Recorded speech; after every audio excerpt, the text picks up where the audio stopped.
Lecture de notes. Les notes s'écrivent sur une portée. Une portée est composée de 5 lignes, 1, 2, 3, 4, 5, et de 4 espaces ou interlignes, 1, 2, 3 et 4. Pour connaître le nom d'une note sur la portée, nous avons besoin d'une clé. Au début de chaque portée, il y a une clé qui est dessinée. C'est elle qui va donner le nom à la note.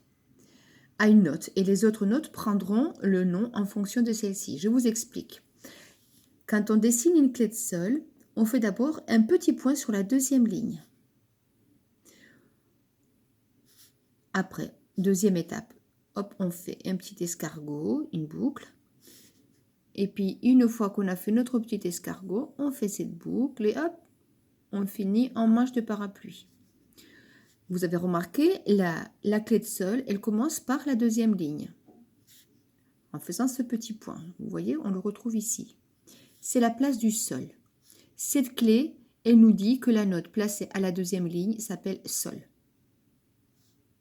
Si la note placée à la deuxième ligne s'appelle sol, ben la note juste en dessous, ça sera le fa. Et puis là, encore en dessous, le mi. Et puis encore plus bas, le ré. Et puis encore plus bas, le do. Le do a une ligne supplémentaire parce que sinon la note, elle serait dans le vide. Hein? C'est en fait comme si à cet instant-là, à ce moment-là, nous avions une portée qui a été agrandie avec une ligne en plus. Toutes les notes, elles doivent toucher la portée ou alors avoir des lignes supplémentaires. Il existe une autre clé. Alors celle-ci, on a dit la clé de sol, qu'elle sert au son médium, donc au moyen et aigu. Il y a une autre clé qui s'appelle la clé de fa, qui sert au son médium et grave. Donc la clé de fa, on commence par faire un petit point sur la quatrième ligne. Hop, et on fait une boucle. On n'oublie pas les deux petits points autour de la quatrième ligne. Cette quatrième ligne est la ligne du fa. Donc cette clé donne le nom à cette note. Elle s'appellera fa. Donc si ça c'est le fa, je descends dans l'interligne, ça sera le mi, puis le ré, puis le do, puis le si. Vous voyez, on descend en escalier. Ligne, interligne, ligne, interligne. Donc voici les premières notes à apprendre. Le sol qui nous est donné par la clé de sol, c'est vraiment notre repère en clé de sol. Sol. Pour l'instant, on n'apprend pas le fa, mais on apprend le mi, première ligne. Et puis, pas tout de suite le ré. Hop, on apprendra le do avec la ligne supplémentaire. Donc, je vous ai préparé 2 lectures avec des notes à lire. Vous allez réaliser comme ceci. Avec une pulsation régulière, vous allez lire sol, mi, do, sol, mi, do, mi, sol, mi, do. Le deuxième exercice. 2, 3. Do, mi, sol, mi,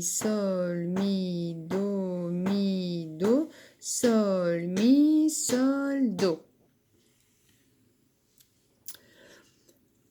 Il faut avoir compris que les notes, une note est le nom que l'on donne à un son. En fait, une note est un son. Le son du sol, le sol qui est placé ici à la deuxième ligne, il a ce son. Sol. Si je fais toutes les notes depuis le sol jusqu'au do, sol, fa, mi, ré, do.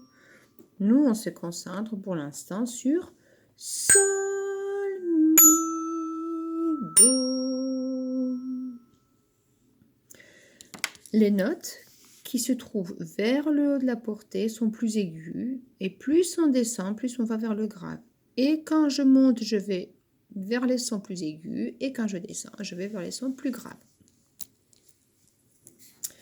Dans l'exercice 3, j'introduis le Ré. Donc, Do, Ré, Mi, Sol, Ré, Do, Ré, Sol, Ré, Mi, Ré, Sol, Ré, Mi, Do. Et dans l'exercice 4, j'introduis le Fa. Sol, Fa, Mi, Ré, Do, Sol, Ré, Fa, Ré. Voilà, alors le 3 et le 4, vous ne les faites pas tout de suite. Travaillez bien d'abord le 1 et le 2. Et puis d'ici 3-4 jours, vous allez pouvoir apprendre ces 2 nouvelles notes plus facilement. Mais il faut y aller quand même par étapes, hein, d'accord? On met bien en place le sol, mi et do, et puis hop, vous faites le ré plus tard et le fa encore plus tard. Bon travail!